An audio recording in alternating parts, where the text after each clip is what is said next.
Hey, it's me, MLB. Here is Torn Down the Middle, Chapter 7, and this one is titled Fire, Ice, and Explosions.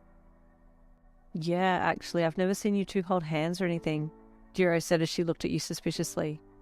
It's just really early days for us, you said with a nervous laugh. Give us a break.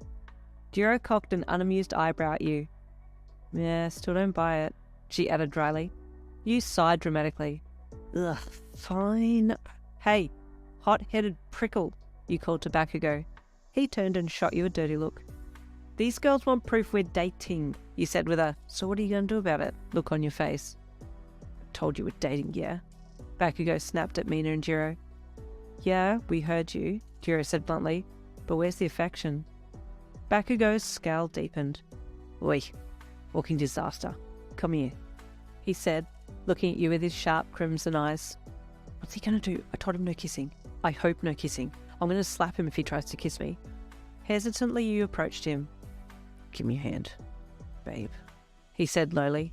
To everyone else it sounded sweet, but you were so close you could literally feel the effort he had to put into getting that word babe out without gagging.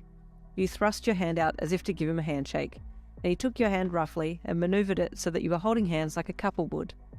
There, he snapped at Jiro. Happy now? Guess, she said, not particularly impressed with his display. I wanted a kiss, Mina pouted. Oh my god, she actually ships it? You cringed. Just then, Todoroki walked in, and you yanked your hand away. Thanks baby, that was nice. Yeah, you rambled quickly, running your words together so that they would be indistinguishable as you dropped your head and power walked to your desk, then sat down. Bakugou sat down in his chair behind you, and you heard him whisper to you, Oi, what's that about? You didn't reply, and just kept looking down at your desk. After a few seconds, you hesitantly glanced up and over at Todoroki, just to see if he was looking at you, and you saw that he was, indeed, watching you, so you looked away quickly. Class is starting now. Find your seats before I lose what little patience I have left, Aizawa said from the front, just suddenly appearing there as if he materialized from thin air. How does he do that? We're doing sports practice with your quirks today, he said in the most bored tone you'd ever heard. Soccer. There was a mixture of groans and whoops of excitement throughout the class, the groans coming from those who are not particularly good at sports, you being one of them.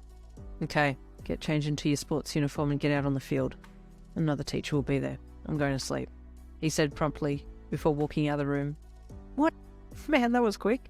He laughed internally at how desperately your homeroom teacher just wanted to take a goddamn nap. Soccer with quirks was an interesting ordeal. Some of the quirks were perfect for soccer, some were not, and Bakugou got red-carded in the first 5 seconds for trying to blast anyone who came near the round white and black thing in the middle of the field. He sat the rest of the game out. You did spectacularly terrible, as usual, and even face-planted right in front of Todoroki, which was just splendid. He helped you up, like the gentleman he was, so that was a silver lining to your smackdown, I guess. At the end of sports class, the teacher in charge commissioned you and Todoroki to pack the soccer ball and goal nets away, so after getting tangled in one and nearly cutting the circulation off your pinky finger, you finally got the net down and folded it as best you could, if you could even call it folding. You walked into the shed right behind Todoroki and put the net down next to where he had put his. Hey, so I know we haven't spoken much, he said to him, wanting to make conversation but not really knowing how. But apparently our families know each other? Ugh, Yin, seriously, that's the opening line you're going for? You berated internally. Yes, I know, he replied in a soft, monotone voice. I asked about you. Your heart jumped in your chest. You asked about me? You stuttered as he turned to face you, his beautiful heterochromic eyes flashing in the dim light that was flooding in from the shed door, capturing his blue eye and making it sparkle. You were mesmerized. Yes, he nodded. I feel like we've met before. Your heart skipped a beat. He was gorgeous. You couldn't take your eyes off him. Same here, he replied. Do you think we maybe met when we were little? Todoroki opened his mouth to say something, but just as he was about to speak, you saw a shadow fall across him, and he looked past you to the door. You turned around to see who it was, and Bakugou was standing there. What are you doing with my girlfriend? He seethed at Todoroki. Last time I checked, she didn't have your name on her. Todoroki said back coolly. I can talk to her if I want. She's free to talk to me too. Bakugou growled and stalked into the sports shed, grabbing you by the arm and dragging you out. Let go of me, you bitter melon, you seethed. Can't be alone with him in the shed. What's that going to look like? Bakugou snapped back at you. Who cares? You retorted. This is all fake anyway, it's just stupid. Oi, he hissed. Keep your voice down. Why? You yelled. You have the hots for icy hot, don't you? Bakugou snapped at you, changing subjects quickly. I don't know, you snorted, stammering with embarrassment. Then why are you wasting your time talking to him?